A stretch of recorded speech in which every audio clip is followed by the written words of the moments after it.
Bom dia, irmãos e irmãs. Que a maravilhosa graça,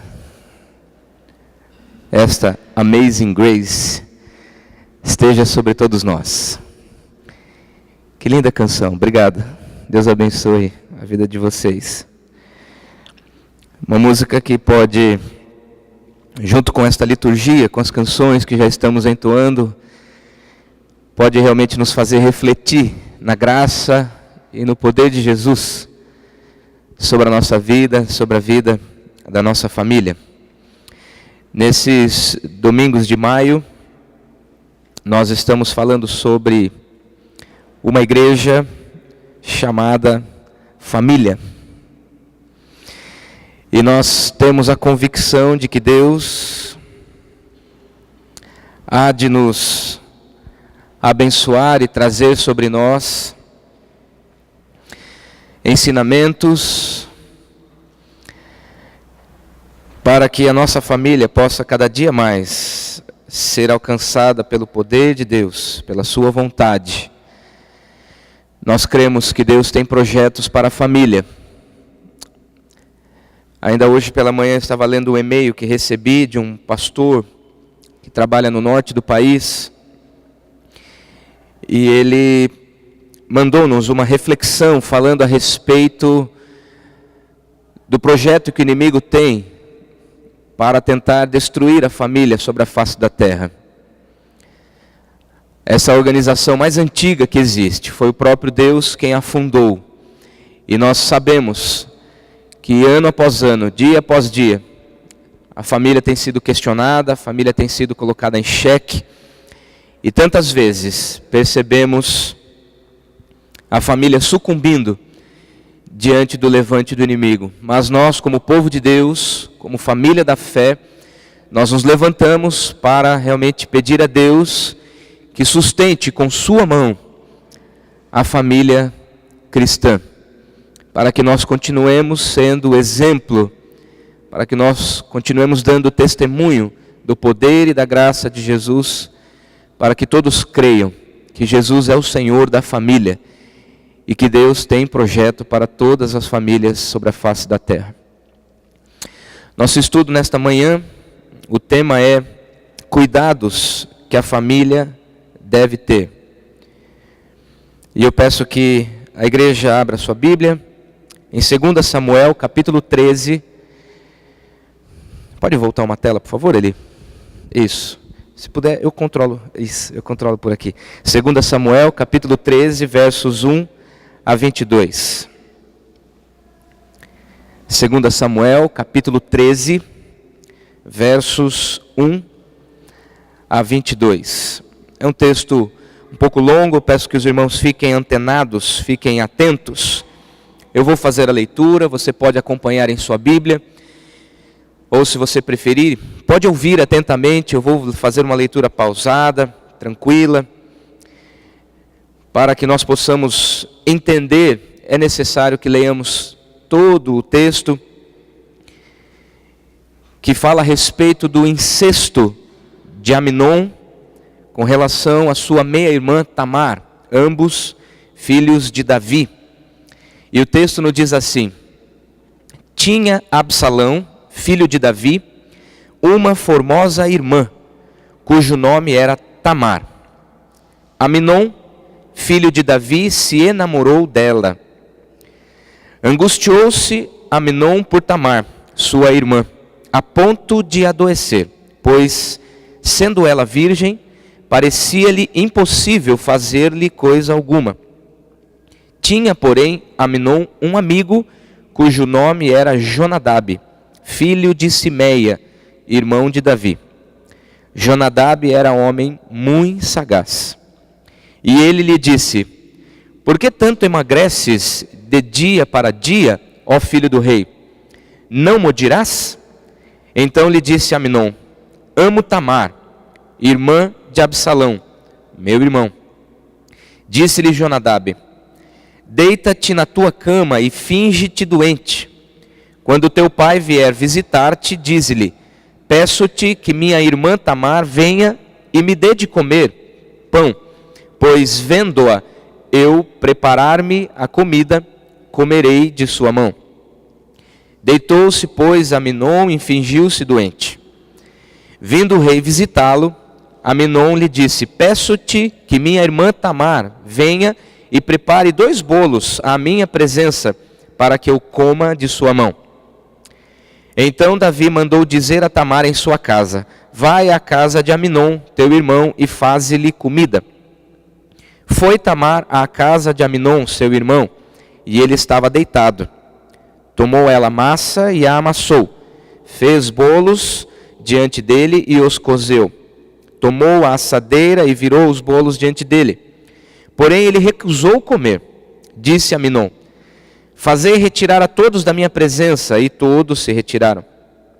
Então disse Aminon a Tamar: traze a comida à câmara, e comerei da tua mão. Tomou Tamar os bolos que fizera, e os levou a Aminon, seu irmão, à câmara. Quando lhe os oferecia para que comesse, pegou-a e disse-lhe: vem, deita-te comigo, minha irmã. Porém ela lhe disse: não, meu irmão, não me forces, porque não se faz assim em Israel. Não faças tal loucura. Porque aonde iria eu com a minha vergonha? E tu serias como um dos loucos de Israel. Agora, pois, peço-te que fales ao rei, porque não me negará a ti.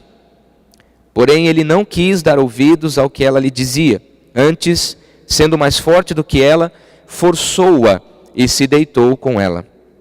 Depois, Aminon sentiu por ela grande aversão. E maior era a aversão que sentiu por ela que o amor que ele lhe votara. Disse-lhe Aminon: levanta-te, vai-te embora. Então ela lhe disse: não, meu irmão, porque maior é esta injúria, lançando-me fora, do que a outra que me fizeste. Porém ele não a quis ouvir. Chamou a seu moço que o servia e disse: deita fora esta e fecha a porta após ela. Trazia a ela uma túnica talar de mangas compridas, porque assim se vestiam as donzelas filhas do rei. Mesmo assim o servo a deitou fora e fechou a porta após ela. Então Tamar tomou cinza sobre a cabeça, rasgou a túnica talar de mangas compridas que trazia, pôs as mãos sobre a cabeça e se foi andando e clamando. Absalão, seu irmão, lhe disse: esteve Aminon, teu irmão, contigo? Ora, pois, minha irmã, cala-te, é teu irmão. Não se angustie o teu coração por isso. Assim ficou Tamar e esteve desolada em casa de Absalão, seu irmão. Ouvindo o rei Davi todas estas coisas, muito se lhe acendeu a ira. Porém, Absalão não falou com Aminon nem mal nem bem, porque odiava Aminon, por ter este forçado a Tamar, sua irmã. É um texto um pouco extenso, mas eu creio que deu para entender tudo o que aconteceu. A Bíblia nos ensina que Davi foi um homem segundo o coração de Deus.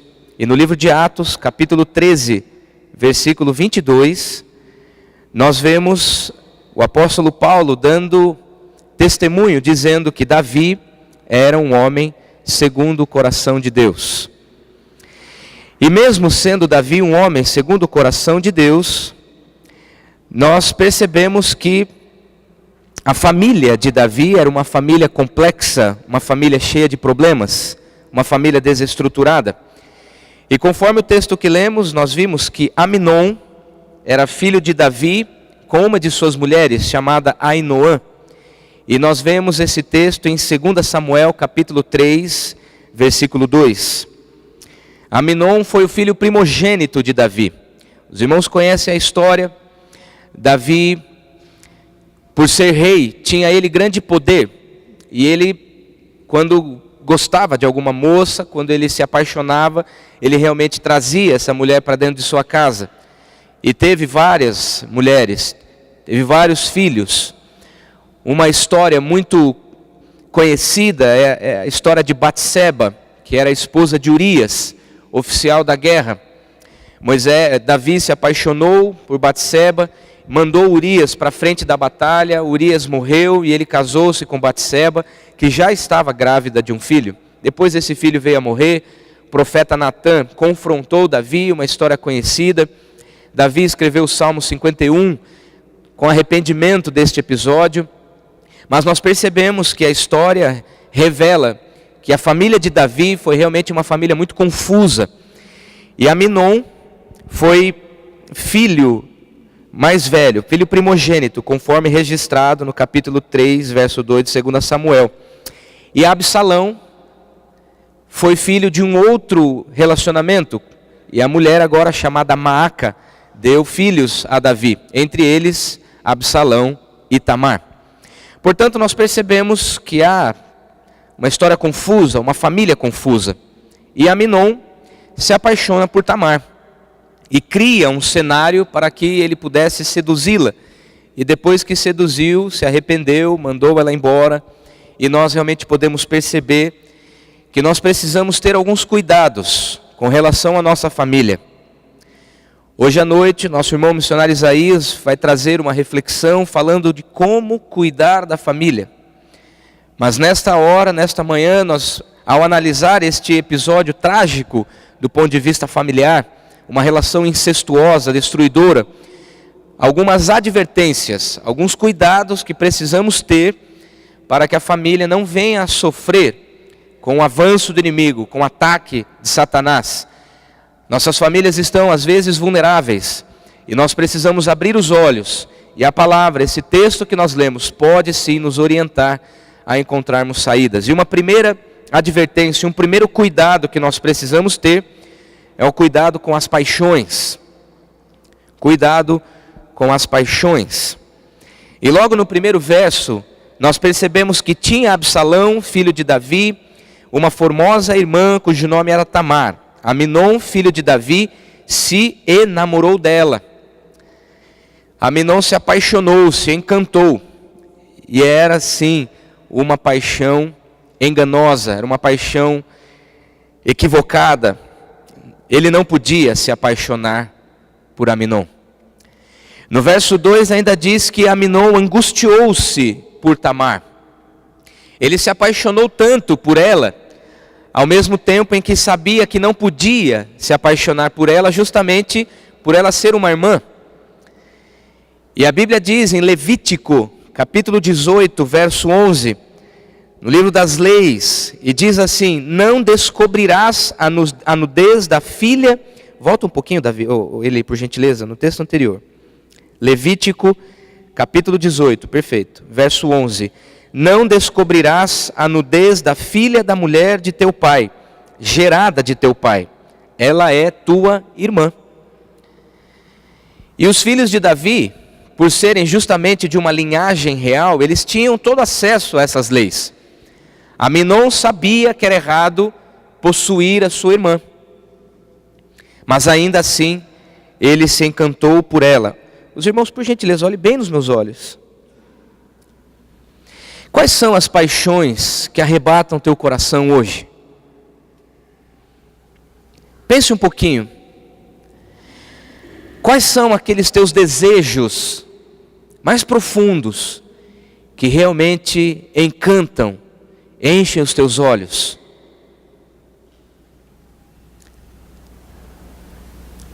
Aminon está com o coração tomado.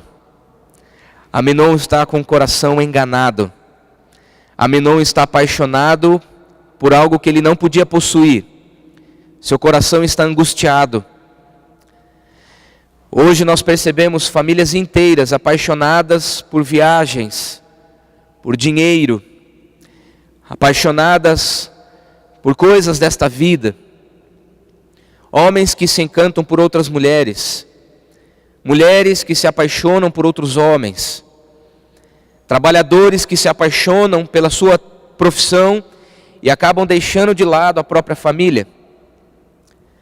Pessoas que se divorciam e as novas paixões fazem esquecer aquilo que era para ser o projeto de Deus.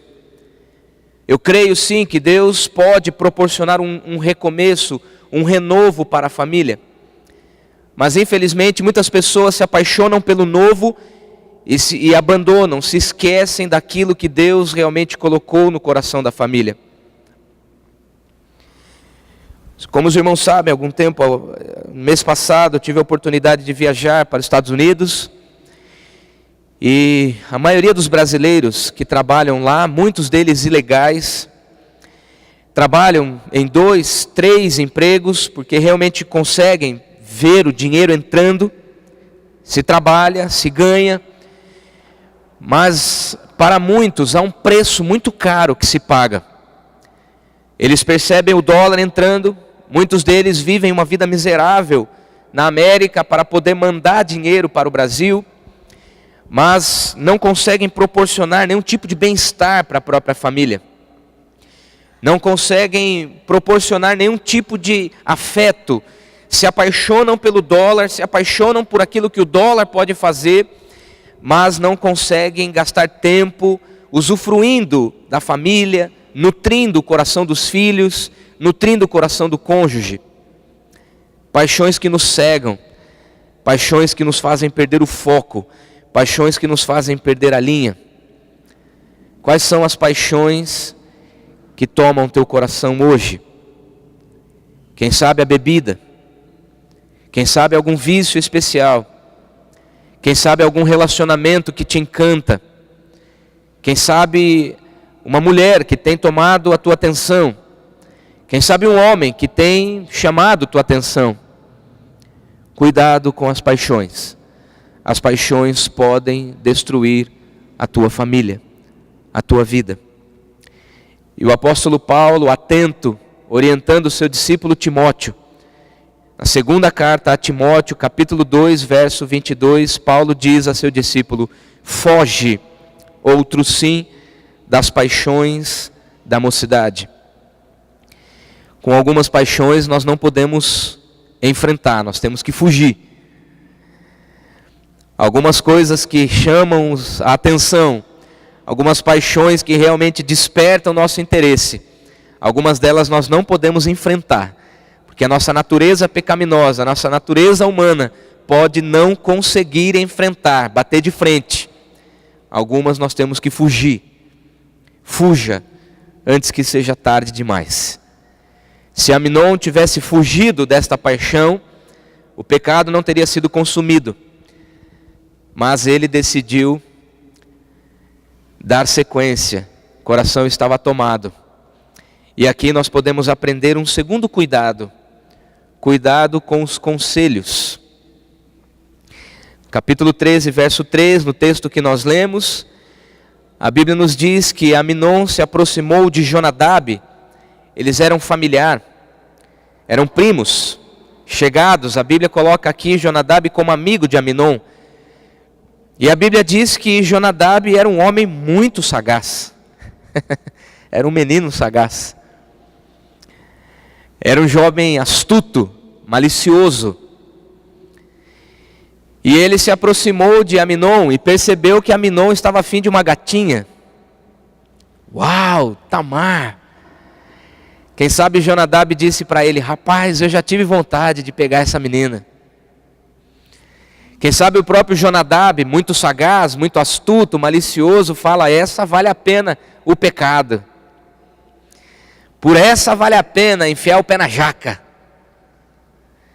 Conselhos. E Jonadab, então, muito malicioso, muito astuto, falou para Aminon: por que você não arma um plano para pegar essa menina? E ele então disse: Aminon, você está ficando magro, rapaz, você está com olheira. Olha só para você, rapaz, está se acabando por causa dessa paixão. Não, vamos dar um jeitinho. Vamos dar um jeito. Versículo 4. Filho do rei, por que você está emagrecendo? Diga para mim. Quem sabe Aminon, com aquela dor de paixão, sabe você que já se apaixonou na adolescência, na juventude. Quem sabe Aminon com olheira, magro, não comia. Rapaz, eu estou apaixonado. Só que é o seguinte, eu não posso ter essa menina, porque ela é virgem. Ela é minha irmã, irmã de Absalão. Absalão, a Bíblia diz que também era um homem grande, bonito, dos pés à cabeça. E Aminon dizendo para o seu primo Jonadab: tô mal. Sabe quando você está desejando algo que você não pode ter, e você fala para as pessoas assim: rapaz, tô mal, tô precisando de algo. Tô precisando, tô querendo, tô apaixonada. E Aminon abre o seu coração para a pessoa errada. Você já teve a sensação de ter aberto o seu coração para a pessoa errada? Você já teve a sensação, depois que você diz algo da tua intimidade, você diz: acho que essa pessoa não vai me dar coisas boas. Quem sabe você, ao compartilhar algo da tua esposa, você entra na intimidade e abre o seu coração de forma equivocada. Quem sabe você, ao falar do seu marido, você expõe a intimidade, o defeito do seu marido, e quem sabe lá no seu coração você já sente: abrir meu coração de jeito errado, para a pessoa errada. E aí você fica à mercê dos conselhos que as pessoas podem te dar. E eu te faço essa pergunta: quem te aconselha no momento da luta? A quem você recorre quando você está na dúvida? Quem são as pessoas que te orientam? Quem são as pessoas que servem para você como referencial? Alguém que você olha e fala: eu quero agir como essa pessoa agiu. Eu quero ser como esta pessoa é ou foi. Eu gostaria de copiar esta pessoa para ter o mesmo destino, para ter a mesma finalidade. Eu gostaria de olhar para este irmão, para este casal e ter o mesmo êxito que eles tiveram. Quem são os teus conselheiros? Não, pastor, meu conselheiro é a palavra. Meu conselheiro é o Senhor Jesus. Glória a Deus. Que seja mesmo. Mas eu abro meu coração para você, dizendo que às vezes Jesus fala através dos meus conselheiros. A palavra fala e queima o meu coração quando às vezes recorro a irmãos queridos, preciosos, para ouvir deles, através deles, o que Deus tem para falar. Esses dias, convidei o vice-presidente do conselho: vamos tomar um café, preciso te ouvir. Volta e meia ligo para os meus pastores: Reverendo Messias, estou na dúvida, meu irmão, me ajuda aí. Pastor Oswaldo Prado, me ajude aí, tenho uma dúvida. Não estou em paz, meu coração está pesado. No casamento estamos enfrentando estas lutas. Pastor Áureo, Pastor Isaías, meus irmãos, conselheiros, pessoas com os quais eu tenho condições de abrir o meu coração, e eu tenho convicção de que esses irmãos não vão me fazer inventar uma história para conquistar as paixões da minha vida. Tenho convicção de que estes homens, inspirados por Deus, foram colocados ao meu redor para me darem conselhos importantes. Quem sabe você, para concretizar um bom negócio, quem são as pessoas que te orientam? Tivemos a oportunidade há 2 anos de investir num patrimônio e compramos um apartamentinho aqui em Sorocaba.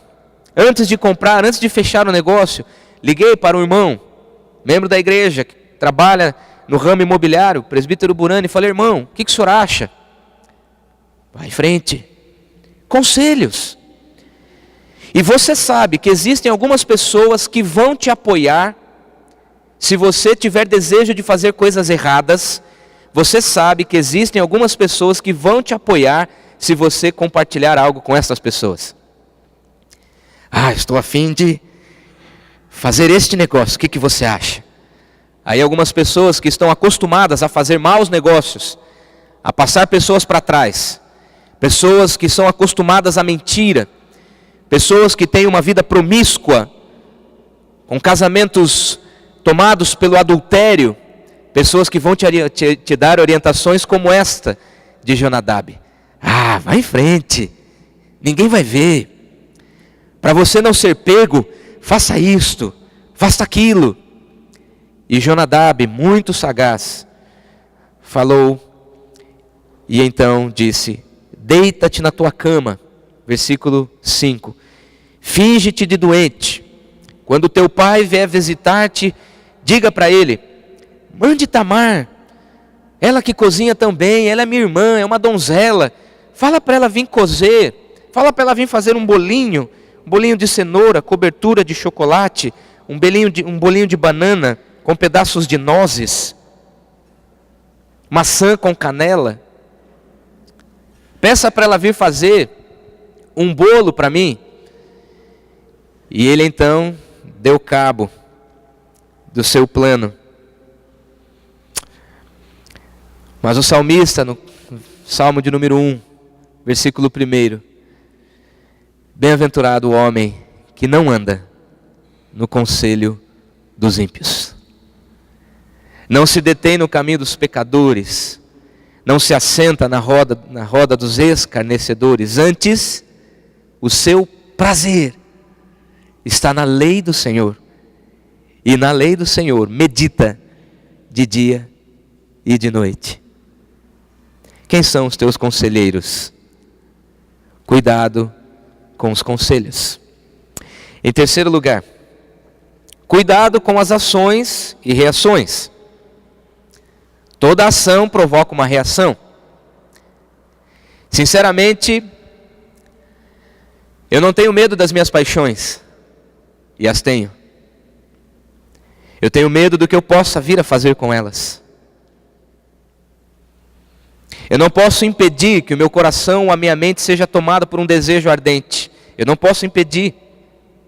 Como homem, como ser humano, tenho as minhas limitações, tenho as minhas paixões, e Deus as conhece. Deus as sabe. Mas eu não tenho medo das minhas paixões.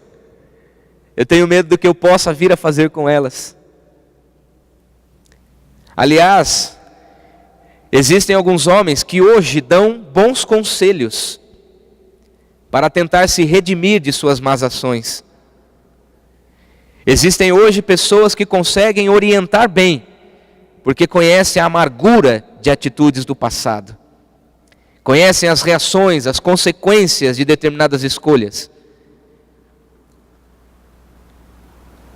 Quais são as atitudes, quais são as ações que você tem tomado em sua vida, que tem provocado reações contrárias, reações difíceis, prejuízos para a família? Toda ação tem uma reação. Isso é uma lei da física.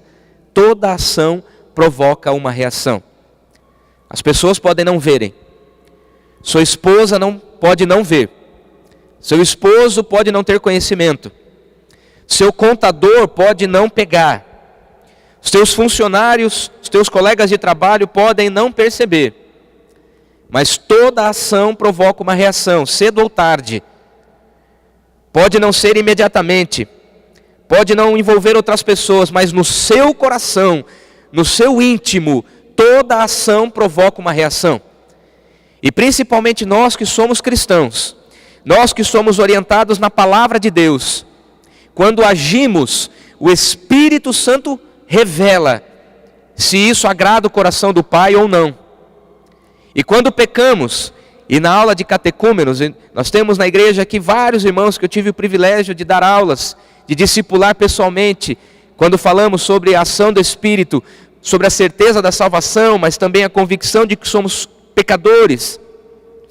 O Espírito Santo é esta pessoa da Trindade que habita em nós e que abre os nossos olhos.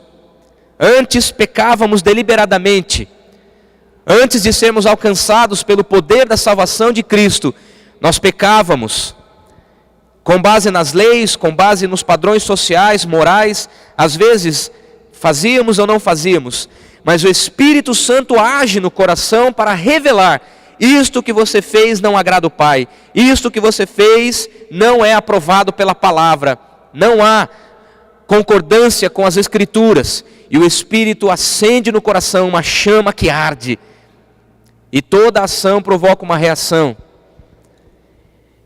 E mesmo diante do pecado, está ali pronto para ser consumado, ainda existe saída. Mas para Aminon não. No versículo 14, versículo 6, diz que deitou-se, pois, Aminon e fingiu-se. No versículo 9 ele disse: mande todas as pessoas irem embora.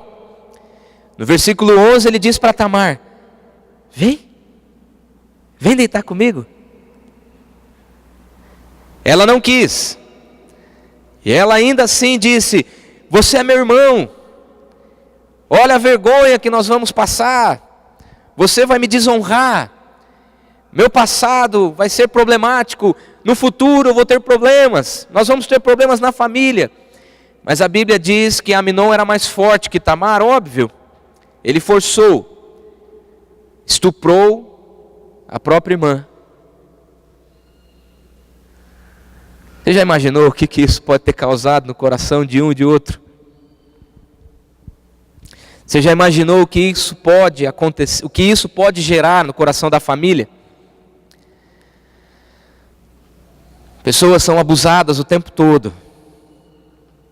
Homens e mulheres se apaixonam o tempo todo. Mas existem certas ações que provocam reações irreversíveis. E você sabe que existem algumas coisas na sua vida que você já fez, cujas consequências foram extremamente pesadas. E você sabe que se você continuar fazendo certas coisas que você tem feito, as consequências continuarão vindo sobre você e sua casa. Existem certas atitudes que você não parar imediatamente, você vai continuar fazendo pesar sobre si as consequências das tuas escolhas.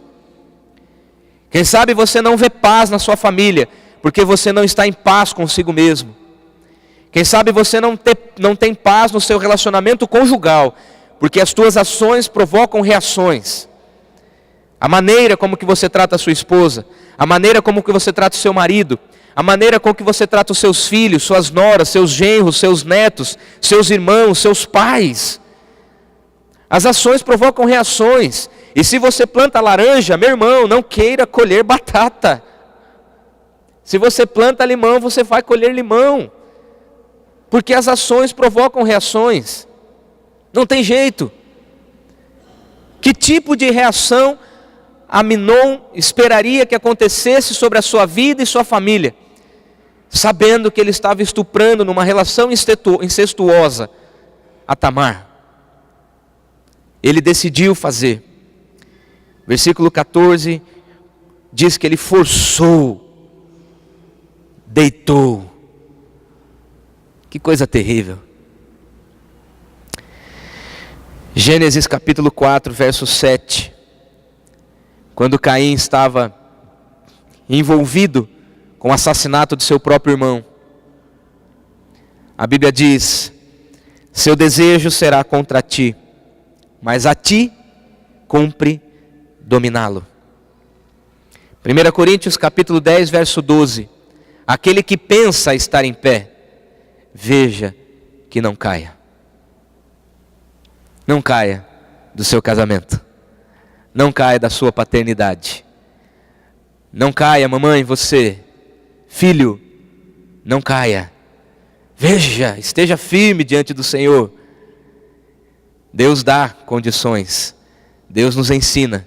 Você está ouvindo esta palavra nesta manhã. Em quarto e último lugar, eu estou encerrando. Tamar agora está violada. Amnon agora está arrependido. E no versículo 15, a Bíblia diz que Amnon sentiu por ela grande aversão. E maior era a aversão que sentiu por ela do que aquela paixão passageira. A paixão era tão volátil,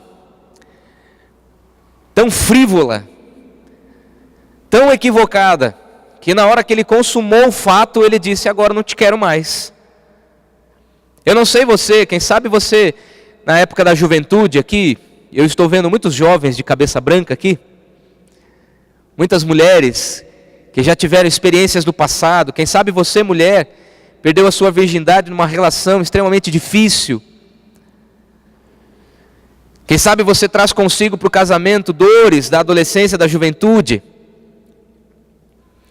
Quem sabe você passou recentemente por traumas em sua vida, na sua vida sexual, na sua vida afetiva.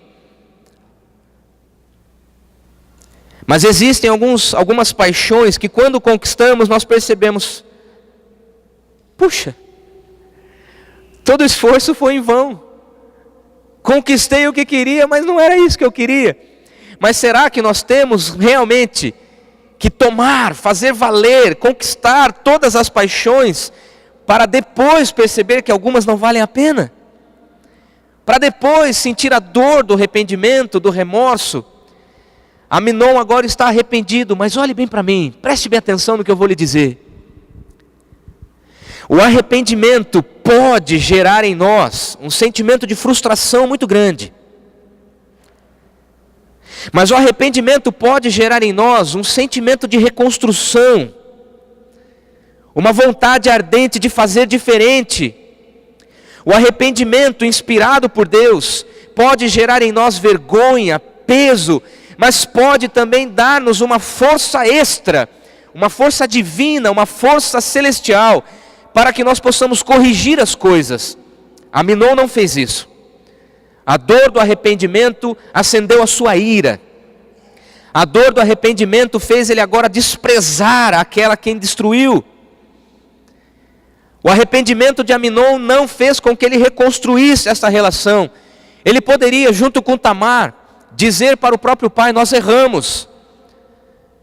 Nós fizemos algo que não era bom.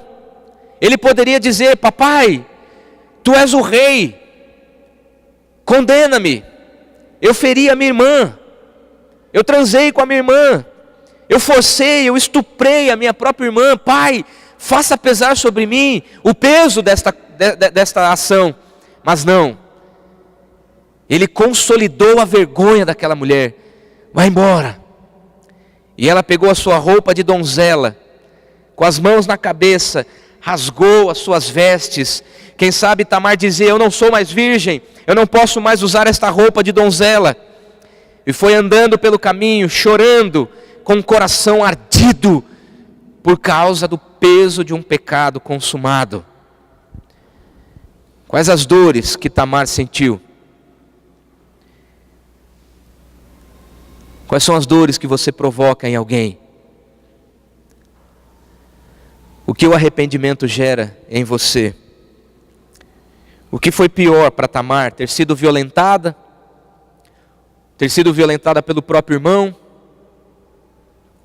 Perceber que seu pai não fez nada por ela? Perceber que a família estava ali sendo destruída e ela estava contribuindo para isso? Ter perdido a virgindade de uma forma estúpida? Quais as dores de Tamar? Quais as dores do teu arrependimento? O que você faz com o seu arrependimento? Atos, capítulo 3, verso 19. Arrependei-vos, pois, e convertei-vos, para serem cancelados os vossos pecados. O arrependimento sem conversão, o arrependimento sem mudança de atitude, pode piorar as coisas. Existem hoje pessoas que se matam por causa de arrependimento. Pessoas que comprometem toda uma vida por causa da dor do arrependimento. Mas a orientação da palavra é: arrepende-se, mas volte os teus olhos para Deus. Converta o teu coração, muda de atitude e os seus pecados serão cancelados. O futuro de Aminon foi a morte. Absalão matou Aminon. Tamar, depois deste episódio, é esquecida. Não há mais registro de Tamar depois deste episódio. Infelizmente, Tamar caiu no esquecimento. No relato bíblico não temos mais registro dessa mulher. Mas Davi, como pai, este sim, a Bíblia relata que ele teve uma relação íntima com Deus. Em 2 Samuel capítulo 2, verso 7, a Bíblia nos diz: na minha angústia, Davi, dizendo para Deus, invoquei o Senhor, clamei ao meu Deus, Ele do seu templo ouviu a minha voz, e o meu clamor chegou aos seus ouvidos. Por isso Davi foi um homem segundo o coração de Deus, porque ele se arrependia e se convertia. Davi pranteou a morte de Aminon. Davi percebeu que a sua família estava sendo destruída, mas por ser íntimo de Deus, a história revela que o fim de Davi foi um fim de glória. O fim de Davi foi um fim de vitória. Um homem segundo o coração de Deus, porque mesmo sendo pecador, decidiu ter uma relação íntima com o seu Deus. Deus o ouvia, Deus atendia. Do seu templo, ouviu a voz deste pai pecador, mas convicto de seu pecado. Deus ouviu e mudou a sorte de Davi. Ainda há tempo para você se arrepender. Ainda há tempo para você se converter. Ainda há tempo para você abandonar algumas práticas que têm destruído a tua casa. Cuidado. Cuidado com as suas paixões. Cuidado com os seus conselheiros. Com as suas atitudes. Com o seu arrependimento. Invoque ao Senhor. Deixe Ele fazer de você um vaso de bênção.